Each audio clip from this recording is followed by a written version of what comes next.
안녕하세요. 그녀의 북살롱 미셸입니다. 벌써 11월이 시작한 지도 3분의 1이 훌쩍 지나가 버렸어요. 오늘은 영어 친구랑 대화를 하는데 시간이 참 빠르다고 얘기를 했더니 시간이 미쳤다고 하더라고요. 그래서 참 맞다, 시간이 미쳤다 생각하고 있는 그런 아침입니다. 오늘 법정 스님의 글 읽어 드릴 겁니다. 제목이 새들이 떠나간 숲은 적막하다. 이 제목에 제가 조금 오해를 하고 읽기를 좀 미뤄두고 남겨두었던 것 같아요. 저는 레이첼 카슨의 책이 소개된 그런 내용인 줄 알고 좀 미뤄뒀었거든요. 레이첼 카슨의 침묵의 봄 이런 책은 제가 별도로 또 이전에 한 하루분 방송으로 내보내 드린 적이 있어가지고 같은 내용일까 싶어서 읽기조차 좀 아껴두었던 그런 부분인데 오늘 읽었어요. 길지 않습니다. 짧아요. 새들이 떠나간 숲은 적막하다. 달력 위에 3월은 산동백이 꽃을 피우고 있지만 내 둘레는 아직 눈 속에 묻혀 있다. 그래도 개울가에 나가보면 얼어붙은 그 얼음장 속에서 버들강아지가 보송보송한 옷을 꺼내 입고 있다. 겨울산이 적막한 것은 추위 때문이 아니라 거기 새소리가 없어서일 것이다. 정말 그렇겠네요. 새소리는 생동하는 자연의 소리일 뿐 아니라 생명의 흐름이며 좋아요. 그 화음이다. 나는 오늘 아침 겨울산의 적막 속에서 때 아닌 새소리를 듣는다. 휘파람새와 뻐꾸기와 박새, 동고비, 할미새와 꾀꼬리, 밀화부리, 산비둘기, 그리고 소쩍새와 호반새 소리에 눈 감고 숨죽이고 귀만 열어놓았었다. 어제 시내를 다녀오는 길에 한 노보살님한테서 받은 선물을 오늘 아침에 풀어보니 어떤 조류학자가 숲과 들녘과 섬을 다니면서 채록한 한국의 새 소리들을 출판사에서 펴낸 녹음 테이프였다. 이곳 눈 속의 오두막에서 녹음된 새소리를 듣고 있으니 시간과 공간을 초월한 별다른 세상에 살고 있는 듯한 감흥이 일었다. 맑게 흐르는 시냇물 소리, 거기에 곁들인 아름다운 새소리에 귀 기울이고 있으면 문득 초록이 우거진 숲에서 풋풋한 숲 향기가 풍겨오는 것 같다. 그리고 맑은 햇살이 비낀 숲속의 오솔길에 청초한 풀꽃과 푸른 이끼가 눈에 선하게 떠오른다. 상상력이란 일찍이 자신이 겪은 기억의 그림자일 것이며 아직 실현되지 않은 희망사항이기도 할 것이다. 그렇다 하더라도 좋은 상상력은 그 자체만으로도 살아있는 즐거움을 누리게 한다. 반대로 이와는 달리 어둡고 불쾌한 상상력은 우리들을 우물하고 불행하게 만든다. 생각이나 상상력도 하나의 업을 이루기 때문이다. 그래요, 우리 불쾌한 상상력을 촉발하는 그런 영화나 책이나 이런 것들은 점점 멀리하게 되더라고요. 제 경우엔 말이죠. 넷플릭스에 보면 디스토피아를 그리고 있는 영화들, 미래 공상 영화, 인공지능과 같이 사는 그런 미래를 그려놓은 영화들이 있어요. 저는 일에 필요해서 그 영화들을 한동안 거의 섭렵할 수밖에 없는 상황에 놓인 적이 있었는데 정말 우울해지더라고요. 그래서 그 일이 끝난 이후로는 아예 넷플릭스를 끊어버렸어요. 반드시 그 영화들이 영향을 미쳤다고는 볼 수 없지만 어쨌든 그런 생각들이 저를 좀 일상생활에서 우울하고 기운 빠지고 무력감에 빠지게 한달까요? 좀 가라앉게 만들더라고요. 그래서 제 경우엔 일부러 저를 가라앉힐 필요까지는 없는 사람인지라 정리해버렸습니다. 생각이나 상상력도 하나의 업을 이루기 때문이다. 자, 마음속에 어떤 기운을 불어넣어 주실지는 우리 각자의 선택인 것 같습니다. 항상 내 안에 무언가를 기르고 있다. 아주 소중한 무엇이 나로 인해 자라나고 있다라는 생각을 하면 조심하게 되더라고요. 어떤 사람을 만날지, 어떤 음식을 먹어야 할지. 몇 해 전에 이른 봄에 여수에서 배를 타고 남해의 외딴섬 백도를 다녀온 일이 있다. 백도는 지저분한 사람들에 의해 아직은 더럽혀지지 않은 우리가 지저분하다고 표현하셨네요. 우리 사람들에 의해 아직은 더럽혀지지 않은 천연의 아름다운 무인 고도다. 이 백도를 다녀오는 길에 시간이 있어 검은도의 등대와 그곳으로 가는 길목에 동백꽃을 보기 위해 등성이 길을 올랐었다. 그때 문득 밀화부리 소리가 들려 귀가 번쩍 뜨였다. 동백꽃 아래서 뜻하지 않은 밀화부리 소리를 들었을 때 어찌나 반가웠는지 마냥 가슴이 설레었다.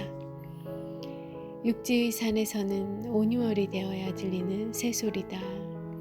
그때 그곳에서 나는 그날 하루의 삶에 그지없이 고마워했다. 오늘 아침 이 새들의 목청을 녹음으로 들으면서 한 가지 사실을 새롭게 알았다. 밀화부리와 휘파람새 소리는 얼핏 들으면 비슷한 데가 있지만 자세히 귀 기울여 보면 휘파람새는 밀화부리에 비해 성량이 빈약한 데다 조금은 딱딱하고 그 울림의 끝이 약하다. 밀화부리는 그 목청에 기름기가 잘잘 흐르는 것 같은 아주 음률적인 소리를 띠고 있다. 또 한 가지 배운 것은 숲에 실록이 번질 무렵 그 새소리는 가까이서 늘 들으면서도 이름은 알지 못했는데 이번에 그 새가 하나는 검은 등 뻐꾸기이고 다른 하나는 벙어리 뻐꾸기라는 걸 알고 나서 반가웠다. 영롱한 구슬이 도르르 구르는 것 같은 호반새 소리를 듣고 있으니 불일암의 오동나무가 떠오른다. 호반새는 부리와 발과 깃털 할 것 없이 몸 전체가 붉은색을 띤 여름 철새다. 초입의 그 오동나무에는 새집이 4개나 아래서 위로 줄줄이 뚫려 있는데 초여름이 되면 딱따구리가 새끼를 치기 위해 부리로 쪼아 뚫어 놓은 구멍이다. 그런데 번번이 이 호반새가 와서 남이 애써 파놓은 집을 염치없이 차지하고 집주인 행세를 한다. 사람으로 치면 참 뻔뻔스러운 집도둑인 셈이다. 그렇다 하더라도 그 목청만은 들을만하다. 그러게요. 어떤 사람에게도 한두 가지 특출난 장점은 있는 겁니다. 그리고 그 한두 가지 특출난 장점이 다른 사람들에게는 고맙고 감사한 점이 될 수 있고요.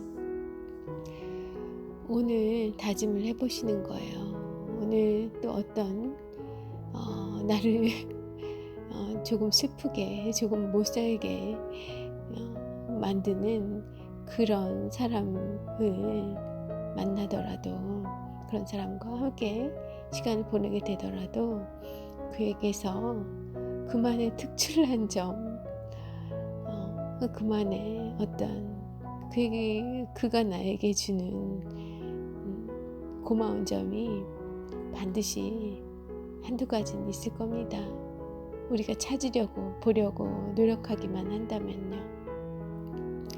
그런 하루 되셨으면 좋겠어요. 남녘에는 지금쯤 매화가 피어나겠다.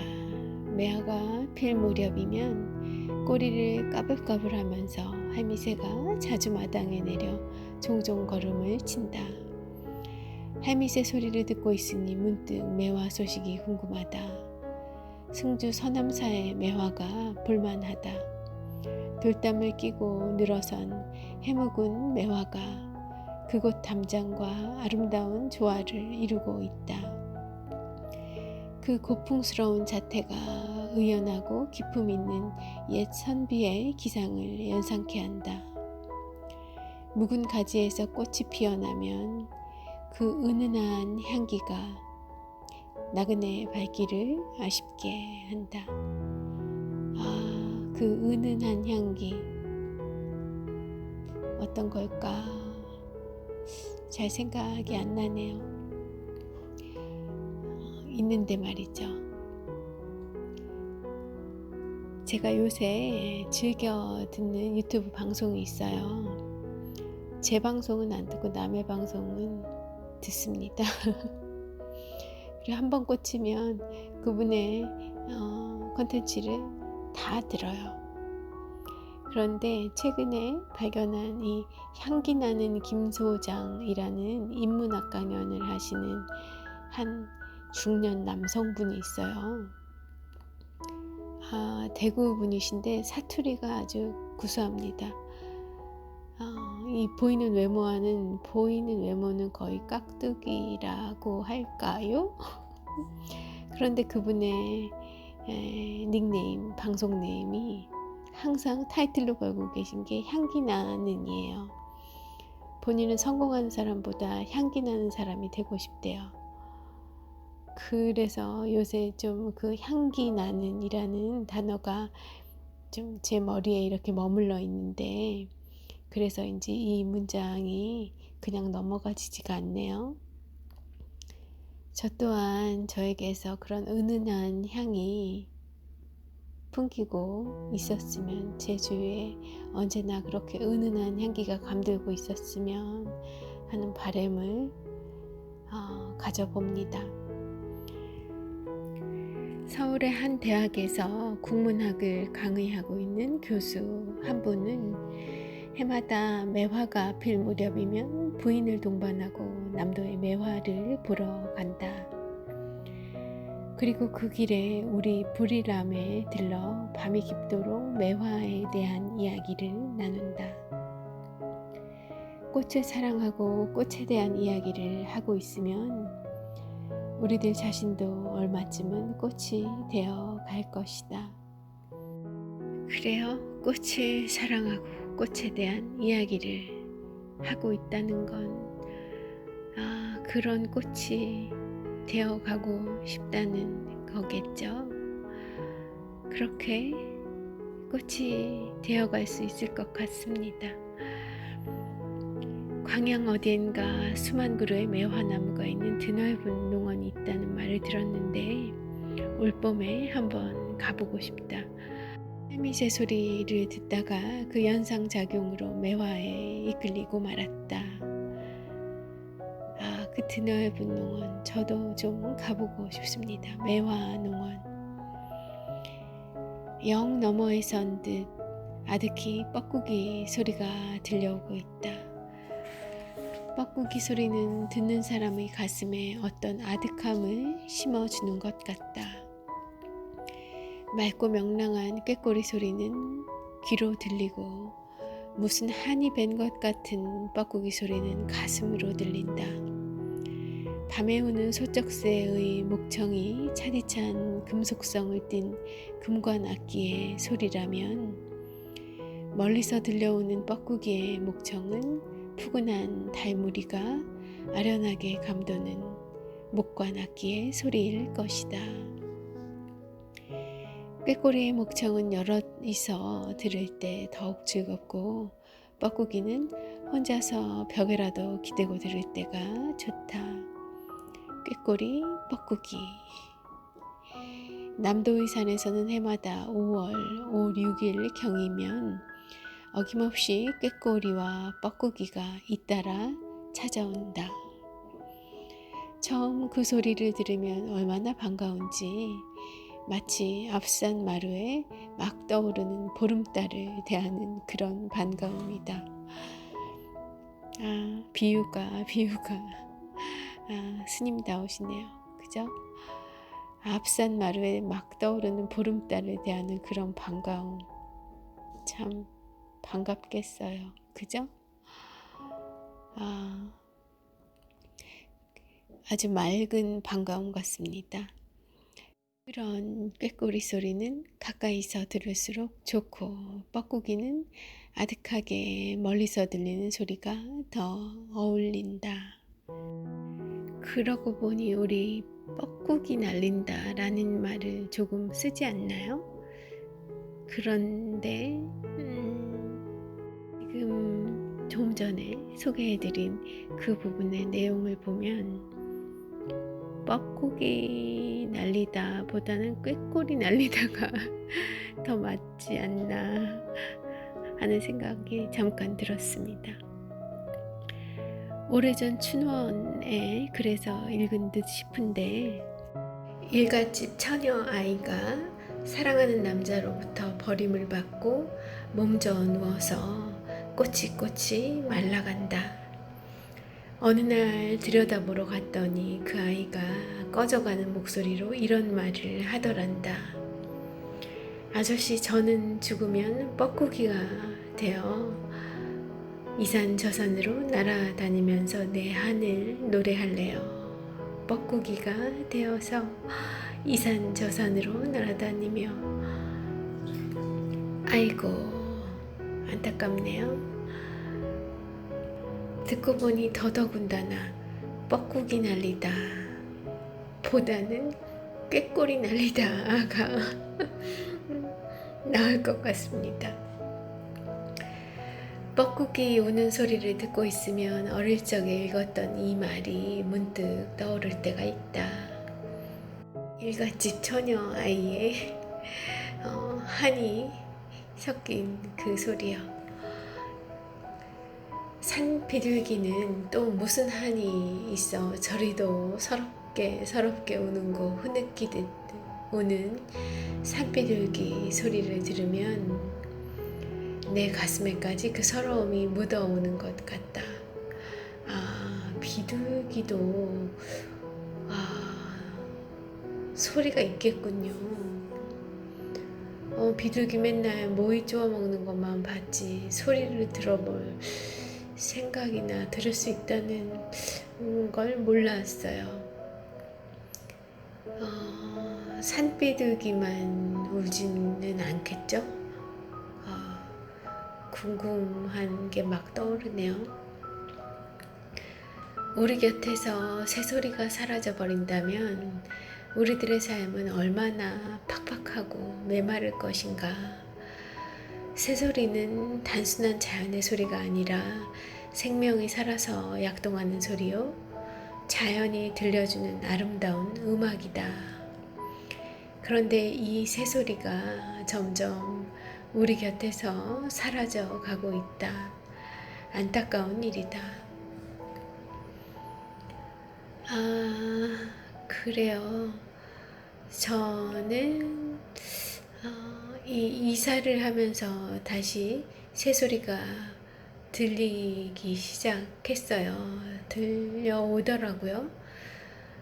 그전에는 아마도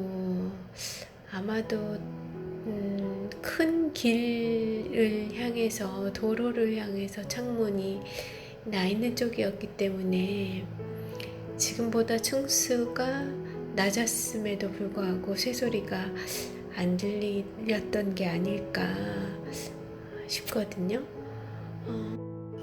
아무튼 다시 새소리가 들려오는 아침을 맞으면서 너무 좋았어요.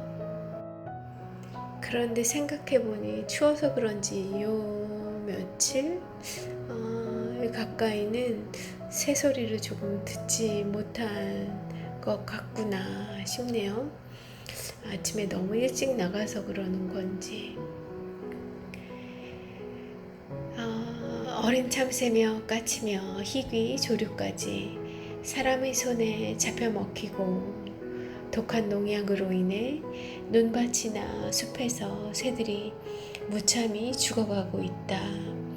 그리고 극심한 대기오염 때문에 텃새와 철새들도 이 땅을 꺼리고 있다. 새가 깃들지 않는 숲을 생각해보라. 그건 이미 살아있는 숲일 수 없다. 마찬가지로 자연의 생기와 그 화음을 대할 수 없을 때 인간의 삶 또한 크게 병든 거나 다름이 없다. 이건 진짜 그렇다. 맞다 싶네요. 우리가 자연을 보호하지 않고 파괴한다, 소멸시켜간다는 생각만 하고 있었는데 이번 코로나에서 더더욱 우리가 아주 명확하게 느꼈듯이 인간의 삶을 병들게 하고 버리고 방치하고 나아가서 멸하는 길을 걷고 있었던 것 같아요. 새가 깃들지 않는 숲, 이건 죽은 숲이고, 그렇게 될 때 인간의 삶 또한 크게 병이 든 상태인 거다 라는 알을 또 우리에게 전해주십니다. 세상이 온통 입만 열면 하나같이 경제하는 세태다. 어디에 인간의 진정한 행복과 삶의 가치가 있는지 곰곰이 헤아려 보아야 한다. 우리를 행복하게 해주는 것은 경제만이 아니다. 행복의 소재는 여기저기에 무수히 널려 있다. 그런데 행복해질 수 있는 그 가슴을 우리는 잃어가고 있다. 새들이 떠나간 숲은 적막하다. 1993년에. 네, 오늘 여기까지 하겠습니다. 즐거운 그런 하루 보내시고 밤에 방송 들으시길 바랄게요. 함께 해주셔서 감사합니다. 미셸이었어요.